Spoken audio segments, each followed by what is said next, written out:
Welcome to Speaking of Higher Ed, Conversations on Teaching and Learning. I'm Andrew Everett. This podcast is produced by the Center for Instructional Innovation at Augusta University. We release new episodes the third Wednesday of each month in spring and fall semesters. Please take a moment to rate, review, subscribe, and share this podcast. This is episode 16. Our guest today is Dr. Kelly Allen. Dr. Allen is an assistant professor of curriculum studies in the College of Education and Human Development here at Augusta University. My colleague Jeff Mastromonaco is discussing hip-hop pedagogy with Dr. Allen. Here's their conversation. Well, Dr. Allen, I want to thank you for being our guest today. And would you please take a moment and share with us the path that led you to AU? Definitely. Thank you so much for having me. So I got my PhD in urban education from the University of Wisconsin at Milwaukee. I was a public high school teacher in Milwaukee before getting my PhD, social studies teacher. And I fell in love with curriculum and instruction. And so a job opening came up here at Augusta University in the Department of Research, Counseling, and Curriculum to lead their urban education endorsement. So with my degrees being in urban education, it seemed like a great fit. And so now I'm an assistant professor of curriculum studies in the department, and I lead the urban education endorsement for our EDS program. And I teach classes on curriculum, pedagogy, and culture, broadly speaking. Thank you. Yeah, well, we're glad to have you here. Well, let's get into our topic for today, which is hip-hop pedagogy. And to get started, Dr. Allen, what is hip-hop pedagogy? Yeah, so in order to understand what hip-hop pedagogy is, you first have to understand what hip-hop is, right? So hip-hop is a culture, right? A lot of times when people think of hip hop, they think of the music, but it's so much more than just music, right? It's a culture with ways of dress, ways of talking, ways of being, different norms and sensibilities that come with hip hop culture.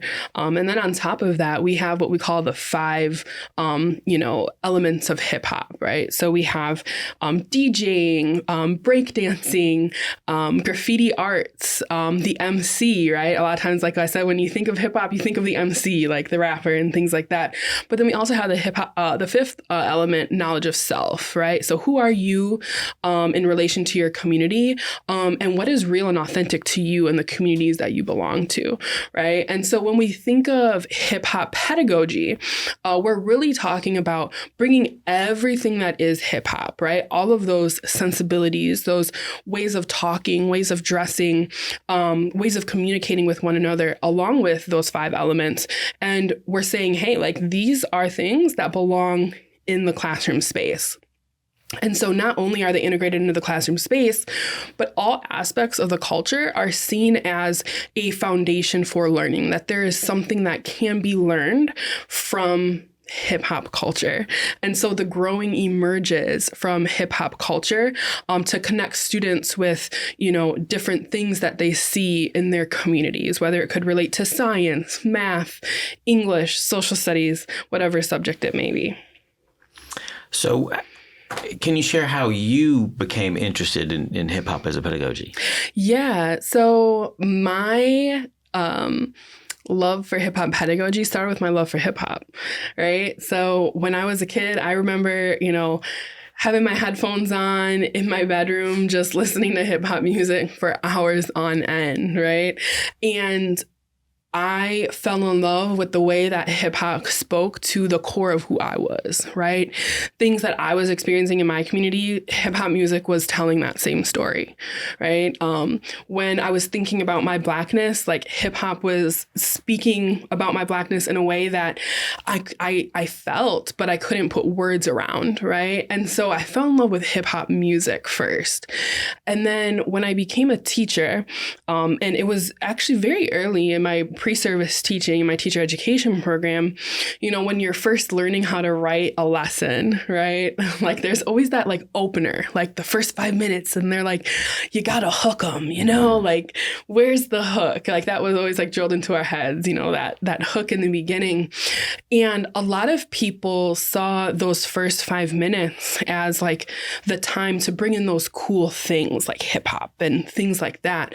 But I was like, I don't know, like I think that it's more than just a hook, right? Like there is through lines throughout my entire lesson that I could draw and used from hip hop, right? And so as I began starting to think about like, what does it mean to write a lesson? I was like, no, like I think my core of my curriculum is hip hop, right? It's the hip hop song, or maybe it's graffiti arts, or maybe it's the way you move your body in a certain way, right? Maybe it's the core element knowledge of self. And I started to say, we're, as a social studies teacher, I bring in primary and secondary sources, historical documents and things like that. And I was like, well, what if hip hop was the document we were analyzing, right? And we were analyzing all of these social movements through these hip hop sources. And that's when I saw the ways that students started to respond to when I authentically incorporated hip hop into my practice, when I centered it as something that was a true knowledge base that had, value to learn from. And I would lead them through like a critical analysis of a hip hop song. And I saw those light bulbs going off. I was like, oh yes, it's not just a hook, right? Like it's so much more than that, right? It has the ability to spark curiosity and wonder for students. And, even like above that, make them see that the very issues that we're trying to get them to learn about as teachers, that there's relevance to that in their lives, right? Because a lot of my students, they were listening to hip hop every single day, right? And we were listening to a lot of the same artists. And so to bring those conversations into the classroom space and to be like, hey, what Nas is talking about or what Jay-Z is talking about, our social studies textbook says this exact same thing. So let's talk about it. Like, let's analyze these texts side by side. And how does, what the Declaration of Independence is saying different from what, Jay-Z is saying, and have like a comparative analysis of sorts. And I saw those light bulbs. I was like, yes, like this is what teaching should feel like. This is what learning should feel like. Yes, it's student engagement Yes. through a lens that they can relate to. Absolutely. So how then has hip hop been traditionally perceived in academia, and how do you feel like that's changed over time? Yeah, so I think the way that it's seen in academia is very much reminiscent of how it's seen in society as a whole, right? So when hip hop was born, right? It was born out of the Bronx in the midst of, social and economic oppression, right? That was experienced by Black and Latino communities, right? And so it became a mechanism for Black and Latino communities to speak back to the oppression that they were experiencing. And as you can imagine, right, when there's a really loud group of people that are experiencing oppression, people are going to stop and be like, what in the world are they doing, right? And they're going to say, oh, it'll die out, the thing that caused them to have this big uproar, that'll pass. And so will this, fad, right? People really seen it as a fad, right? The fact that, a lot of people are saying that hip hop made it to 50 years, right? A lot of people didn't think hip hop was going to be 50 years old ever, right? It was supposed to be this, flash in the pan that just faded. And that's really how it was perceived in academia as well, right? People didn't really think that it was like a serious thing to study, right? Because, it's just a flash in the pan, it's not anything that really deems like any real serious interrogation, right? But then as, hip hop got around to like the 20-year mark, people were kind of like, oh, Is this going to stick around? There's something here. There's something here. And it was primarily Black scholars that were saying, no, like hip hop has something that really needs to be explored and investigated, right? And until very recently, it's kind of stayed on the margins of research in academia. When you think of hip hop culture only being 50 years old, really, in the United States, and hip hop research is barely, maybe 25 years old, it's still a very new growing field. And so we're constantly, trying to show people, to this day, like, hey, like there's something to be learned from hip hop, right? It's valid. It's here to stay. And so like we have things that y'all need to hear, right? And so it's been a process, but I would say like, especially over these last 10 years or so, hip hop research and hip hop education research have really taken off, and people, as more and more research is coming out about the benefits of including hip hop into educational spaces, and people are starting to see that, oh, wow, like you said, the student engagement piece is there, right? It has the ability to increase, students' academic achievement and feelings of belonging. More and more people are starting to take notice of that. And so the field is really growing at a fairly rapid pace now. Well, then how would you respond to those who might question the academic value of incorporating hip hop into the curriculum? Yeah. Yeah, and that happens all the time, right? Yeah, sure. It happens all the time, right?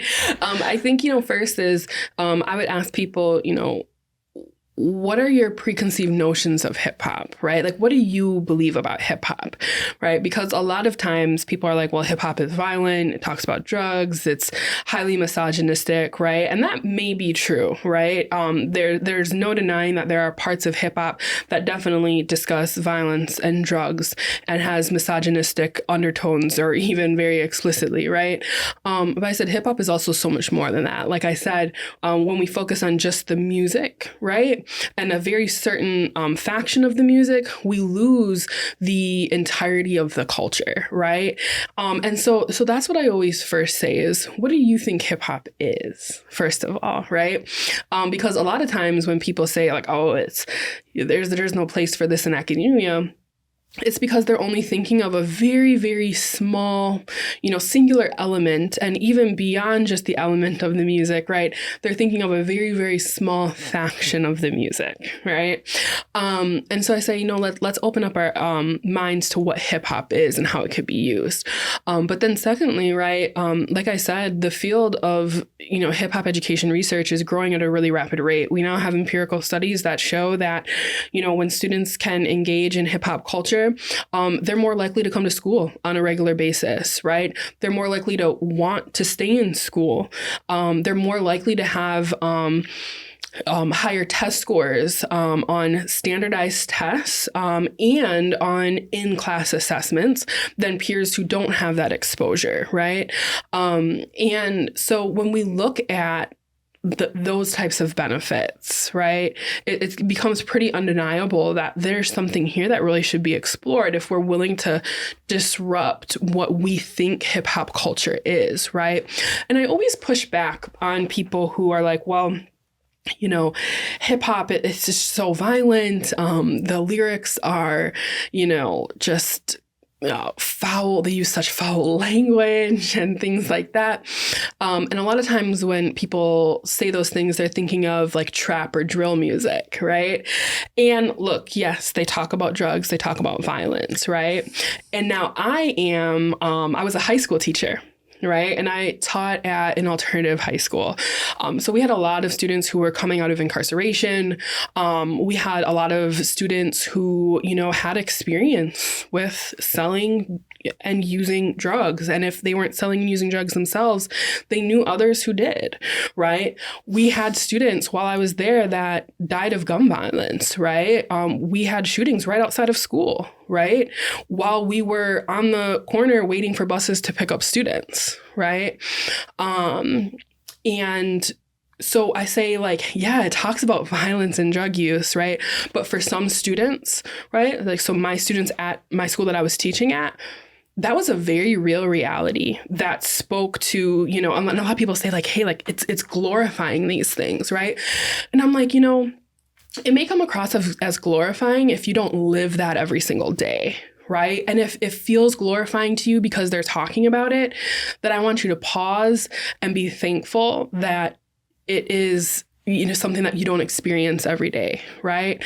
But for the students that I was teaching, right, this was something that they were experiencing every single day. It was something that I was experiencing, right? We come to school, there's bullet holes on the windows. We have students who've died. I had multiple students at this point who have died from gun violence. And so for some, what may be glorifying drugs and violence, for me and my students, it was a way to process the things that we were living with every single day, right? And so if we can get beyond this notion of, oh, it's just, glorifying these things, I say, is it glorifying them or is it merely discussing them and it makes us a little uncomfortable? Not ignoring them. Right, Yeah. And I said, if we can get beyond this feeling of discomfort that comes with hearing people talk about gun violence, hearing them talk about drug use, it really opens us up to a completely different way of examining critical social issues with our students, right? So instead of, being sad and, just feeling helpless after one of our, students passes from gun violence, we can use our sadness to say, hey, who has gone through this before? Who has talked about this before? And what have they done about it? Right? Let's analyze their narrative, right? People who've gone through similar things. And let's ask ourselves what now we can do with all this sadness that we have pent up inside ourselves and anger, right? Rightfully so, right? And so I've used hip hop in my classroom, especially after traumatic events like that, to say, hey, like we're in a social studies class. Let's analyze different gun reform initiatives that are going on, right? Who has the power to change the fact that this is such a rampant issue in our community right outside our school door, right? And so we have students that are writing letters to their legislators, right? They're finding out and investigating local and state initiatives that are actively, trying to mitigate the very things that they're feeling in their bodies at this very second. And so to me, that is the power of hip hop. And, I really try to break down the nuances of like what people think hip hop culture actually is, because I know that moments like that in the classroom are possible. Well, and those negative things that you brought up about hip hop music are not exclusive to hip hop music, Absolutely. which I think maybe people are forgetting. You can point to rock music or, something else that has been just as influential on pop culture or the culture. Absolutely. But, that seems like they're picking on hip hop. But again, absolutely, students excelling academically, but through a lens that they can understand and relate to. So, absolutely. So, how then does this pedagogy, this hip hop pedagogy, how does it intersect with other academic disciplines or even social justice? Yeah, so like as I was describing, the narratives in hip hop are often grounded in very oppressive and racialized lived experiences. And so when you hear from somebody, a first person point of view of the oppression that they're experiencing, right? The racism that they're experiencing, the impacts of all of these systems, right? Whether it might be gun violence or drug use, you begin to be able to say like, wow, like there's really multiple different avenues to talk about like what might social justice look like for this person experiencing this very specific set of experiences, right? And so in my class, and this will get right back to your point about, it isn't just hip hop that talks about guns and all of these things, right? In one of my classes, I actually have them, my students do a comparative analysis. We do an analysis of Meek Mill's song "Other Side of America," and we compare that with Jason Aldean's song "Try That in a Small Town," right? And I have a set of questions, right? Like, what are some similarities between this song? Like, where do these songs diverge? Like, what are some very different experiences these individuals are having, right? And if you haven't heard the songs, essentially, try that in a small town. He's talking about protecting his small town, and there isn't any room for all of this rubbish going on. You're not going to steal in our town. You're not going to cause any trouble in our town. And Meek Mill's song, "Other Side of America," he actually talks about, well, why do I engage in gun violence? Why do I engage in selling drugs, right? And here's my experiences that lead me to do these things that are frowned upon, right? And it's kind of like the songs speak to each other, right? And one of the things that the students find is, wow, like they're both talking about guns, right? In actually very similar ways. They're both talking about using guns to protect themselves, although from different things, right? So, and then they were saying, well, wow, like the students can get this light bulb moment, to your point, like, wait, why is it so normal for like Jason Aldean to talk about gun ownership, and he's proud to have his grandfather's gun and all of these things. And it's, yes, we should protect ourselves, protect our communities. But when Meek Mill talks about these things, it's like, oh no, we can't do that. And so students start to make those connections between, okay, so then how does our, current gun legislation, help create these different realities, right? And we begin to tie, a lot of like the language that people use in their music to the current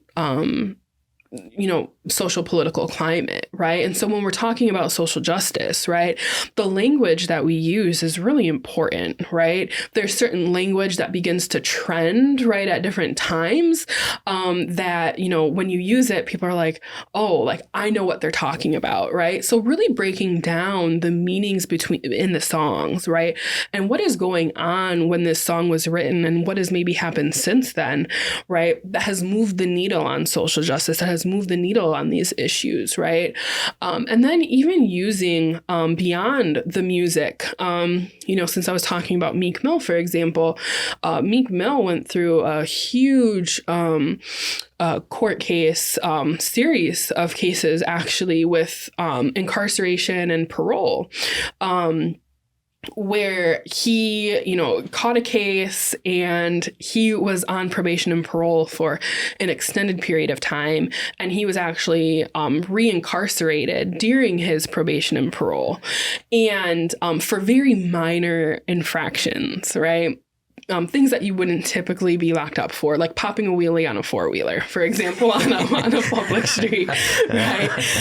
And he was jailed for quite some time for that because it was a violation of his parole, right? And so using that to talk about, the carceral system, for example, and you can talk about the carceral system through a bunch of different lenses. You can talk about the economics of it, right? You can talk about the social side of it.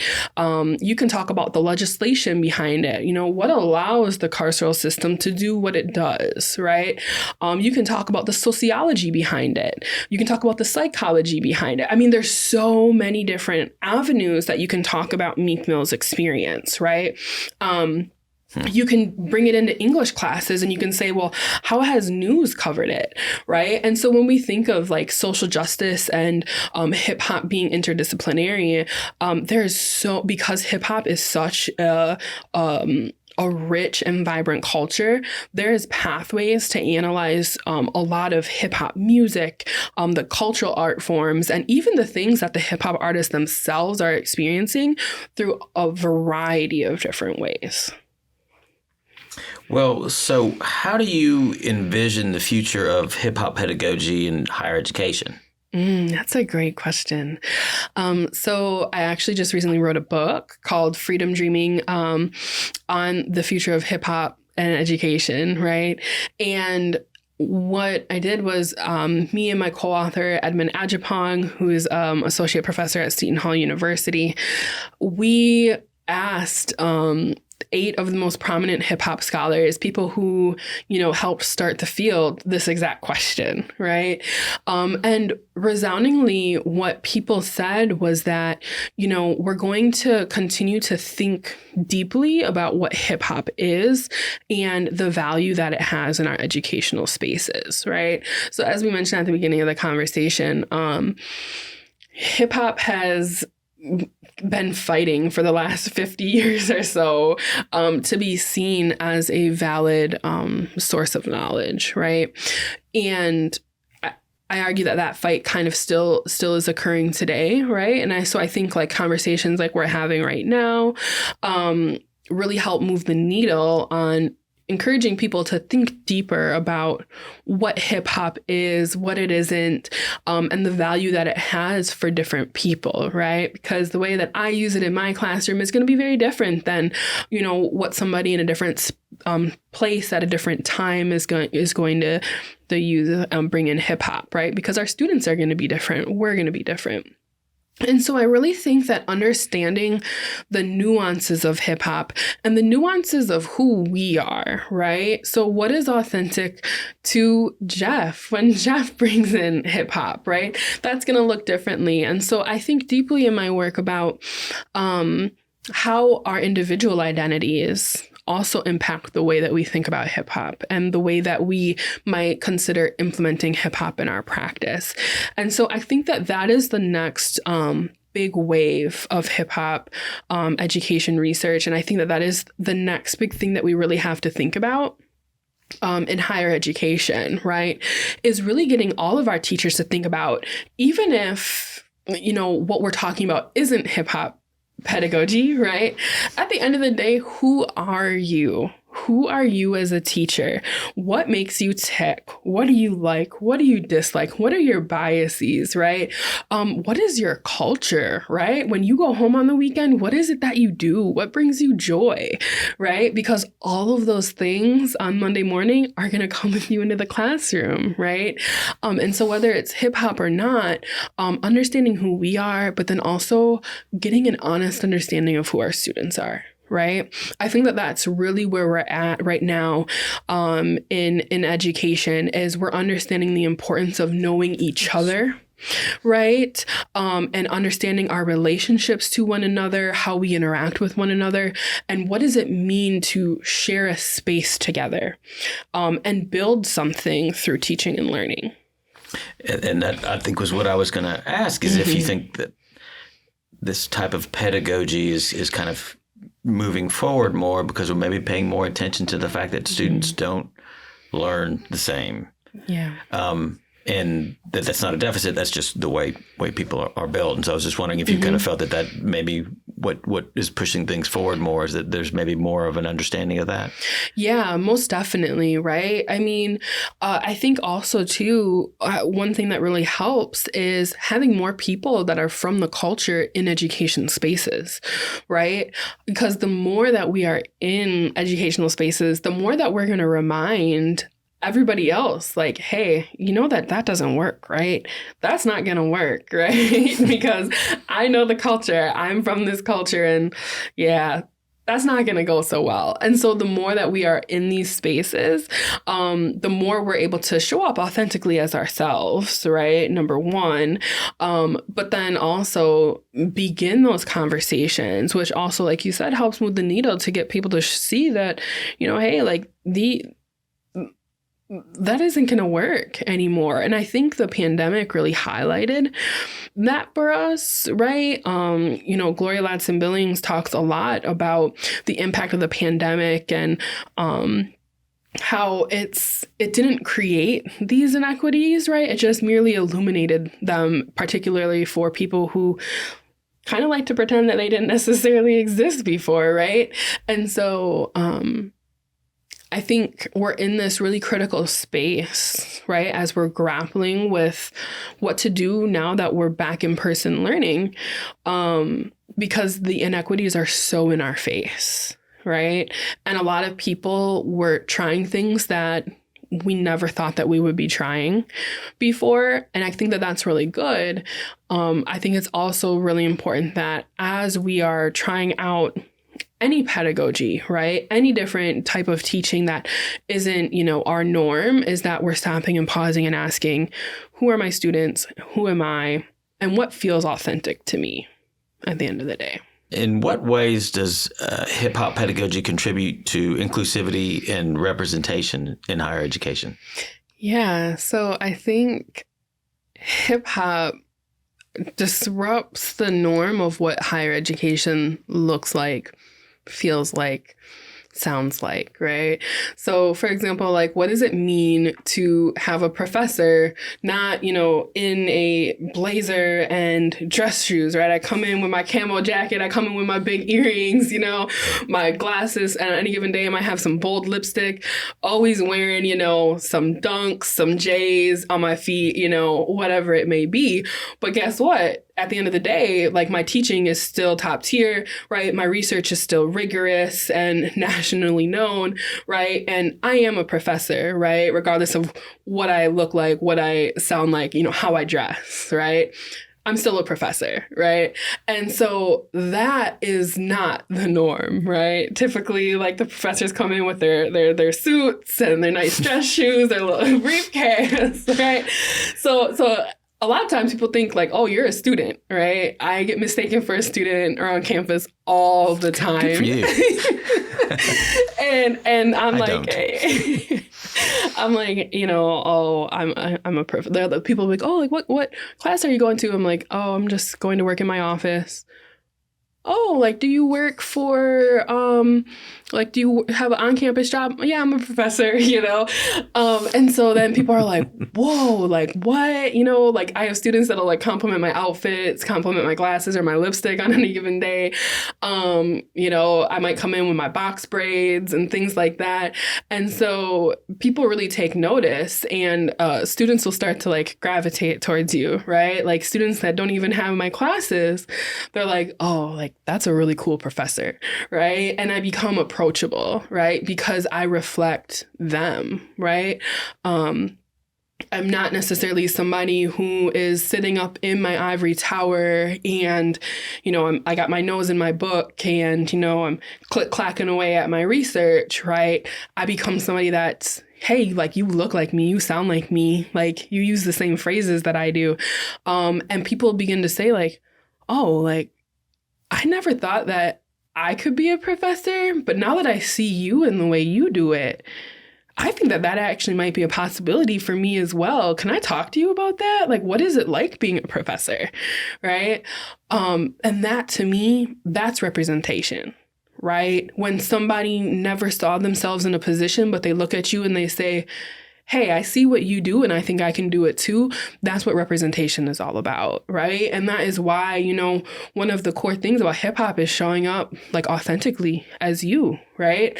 And so on any given day, it doesn't really matter what I'm doing. However, I wake up and I feel like I'm in a dress, that's how I'm in a dress, right? Because I understand that representation is so important, right? And then even beyond that, like in the curriculum, right? Like, when we bring in, hip hop artists, right? And even hip hop research that are written by, hip hop research is written by predominantly Black scholars, right? And our research doesn't get cited as much as a lot of other people's, right? So when I center that in my curriculum and people say, whoa, like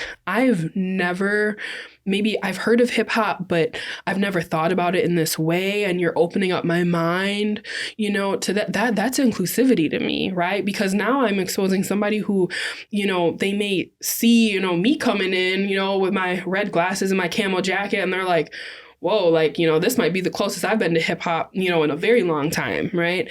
But now I'm getting them to think about, completely opening up their mind to what hip hop is, right? And if I can open up more people's minds through the way that I teach, the way that I show up authentically as myself, that's a win in my book. And that to me is what inclusivity is all about, right? Not just having people feel as if they're represented in the curriculum or through how their professor looks. But then also, for people who, like I said, may not, be hip hop, that's reflected and it gets them to be more welcoming and understanding of hip hop culture for those times when they have a student in their classroom who is hip hop, right? Oh, hey, I'm going to know how to interact with it because, one time in Dr. Allen's class, we read this book, or, every time she would show up like this. And so I know what that looks like. I know what that feels like. And so I can be more responsive to that when I have that interaction in my own practice. Okay, so you touched on this a little bit when you talked about how the students responded to you, but how are you seeing that they're responding to hip hop pedagogy? Yeah, so it's one of two ways, right? Either they'll be completely silent. They're just like, whoa. They don't know what to say. I don't know what's going on in their mind, but they're here for it. They're absorbing. Right? They're processing, right? Because for some people, I'm completely blowing up their worldview of what hip hop is, what it feels like, what it sounds like, right? So that's one reaction. They're just like, yeah, like, I need to process this. And then the other is like the sheer vocal excitement of like, I have never had a class that has challenged me in this way. I have never had a class that has talked about these subjects so unapologetically, right? And then, of course, my students who are hip hop, right? And I always say like who are hip hop because like I said, hip hop, it isn't just music, it's a whole way of being, it's norms and sensibilities. They will stop in my office hours all the time.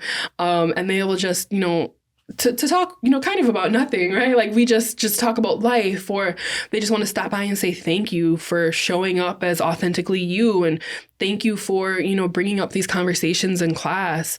This is the first time that I feel seen and heard, and, just showing appreciation for that, right? I have a lot of students who want to take, other classes that I teach because they're like, oh, like I've never had a learning experience with a professor that's just so unapologetic about all of these things. Like, what other classes do you teach, right?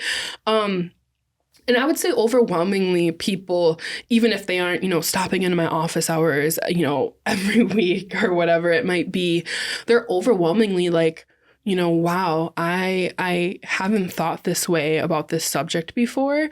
And it's giving me a lot to think about. And that I think is a good thing. That's what we want in higher education, right? We want people to engage in critical thinking.